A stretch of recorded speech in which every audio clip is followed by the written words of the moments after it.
Bonjour les parents. Comme promis, voici la deuxième partie de Pierre et le loup de Bernard Friot. Écoutez bien.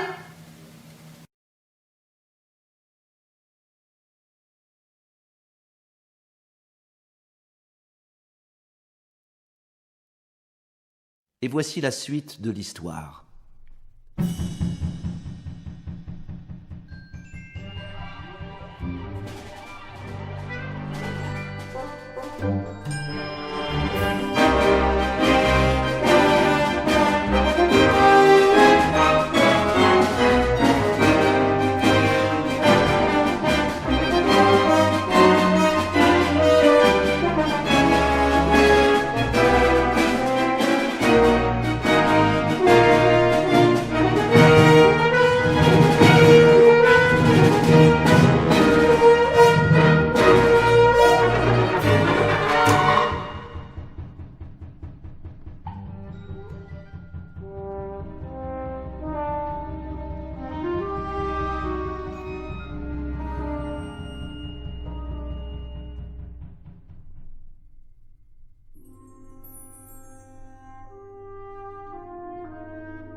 Pierre, le grand-père, les chasseurs, et le chat, et l'oiseau emmènent le loup au zoo, et le canard aussi, emprisonné dans le ventre du loup.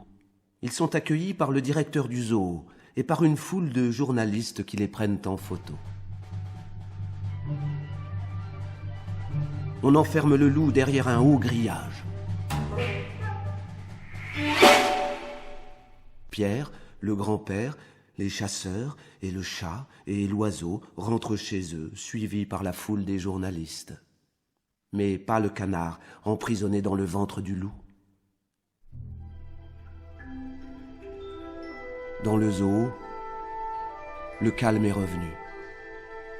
Les gardiens s'en vont. La nuit tombe.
Les animaux organisent une fête pour souhaiter la bienvenue au loup.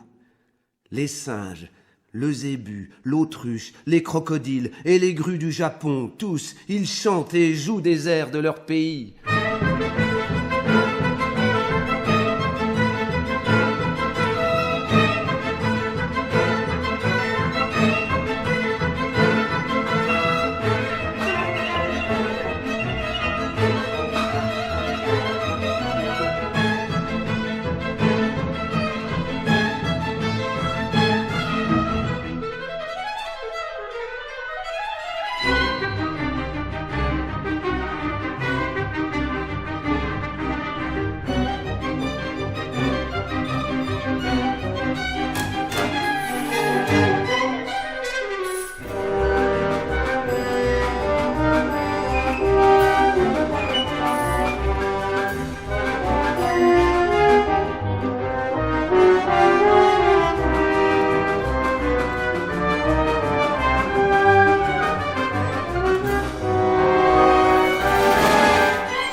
Hé, toi, chante-nous aussi quelque chose, dit le lion au loup.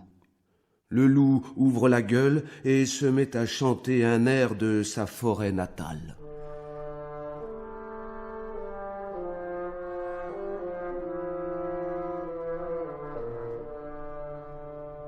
Oh, oh, mais quelle drôle de voix il a, ricane une gazelle. Il a un chat dans la gorge. Non, non, non, grogne le loup. Pas un chat, un canard. Ouvre la gueule, lui dit l'éléphant. Le loup obéit. L'éléphant glisse sa trompe dans la gorge du loup, l'enfonce dans son ventre et en retire le canard. Ah, ça va mieux, soupire le loup. Moi aussi, couine le canard.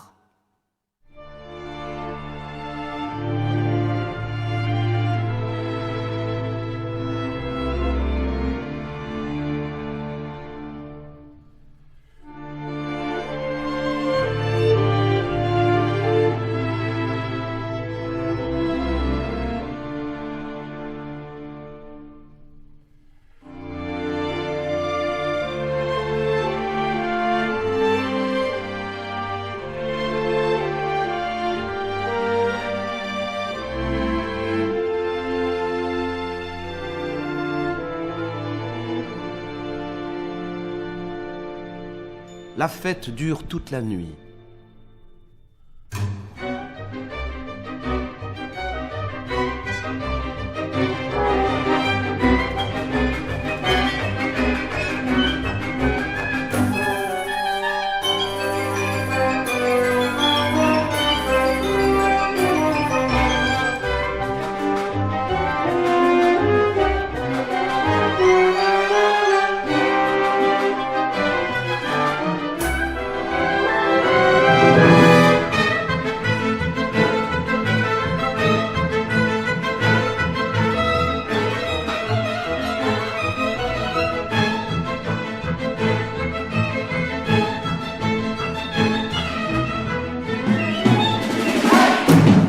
Au matin, le canard dit au loup : « Je rentre au pays. Et toi ? » Le loup ne répond pas. Le directeur du zoo vient juste de faire entrer une louve dans l'enclos. Loup et louve se regardent, s'approchent, se flairent, se lèchent le museau.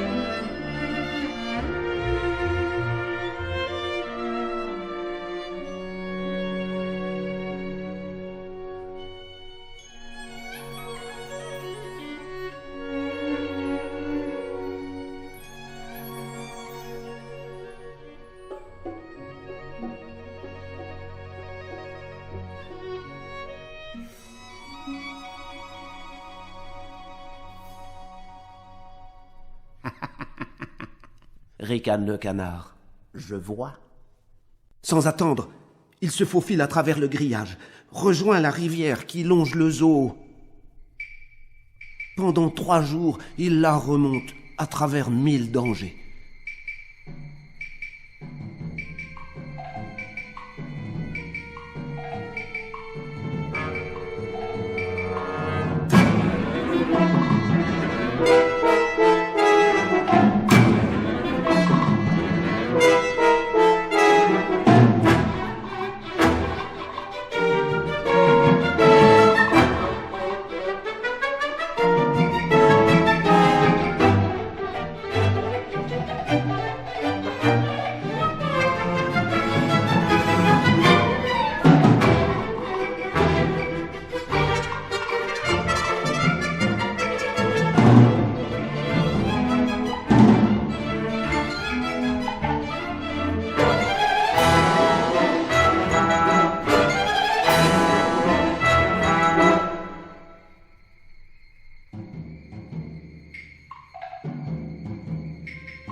Enfin, le canard arrive à la maison de Pierre. De loin, il entend des rires et des éclats de voix. Des curieux sont venus en foule pour féliciter Pierre. On a installé des tables dans le jardin. Tout le monde boit, chante, mange, rit.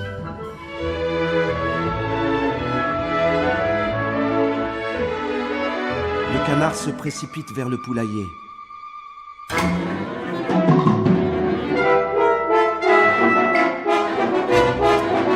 Le poulailler est vide.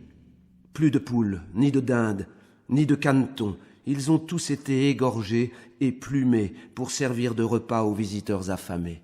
« Hé, un canard !» crie un chasseur. Le grand-père apparaît, un couteau à la main. « Celui-là, on va le faire enchiver. »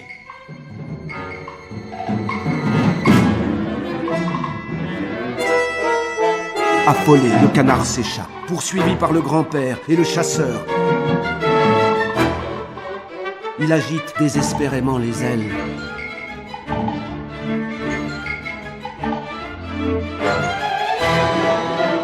Et s'envole.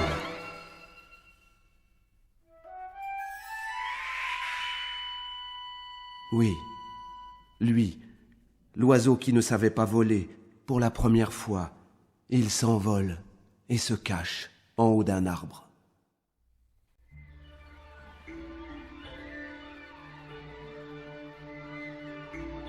Une bande de canards sauvages apparaît dans le ciel. « Attendez-moi !» crie le canard. Il les rejoint à grand-peine.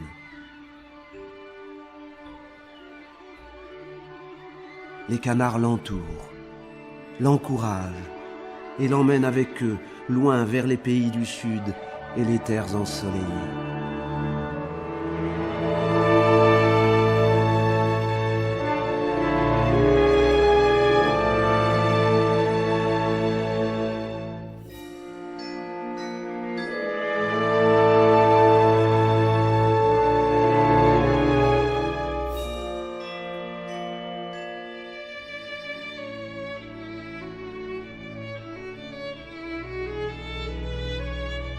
Près de la maison, Pierre regarde les canards qui disparaissent à l'horizon.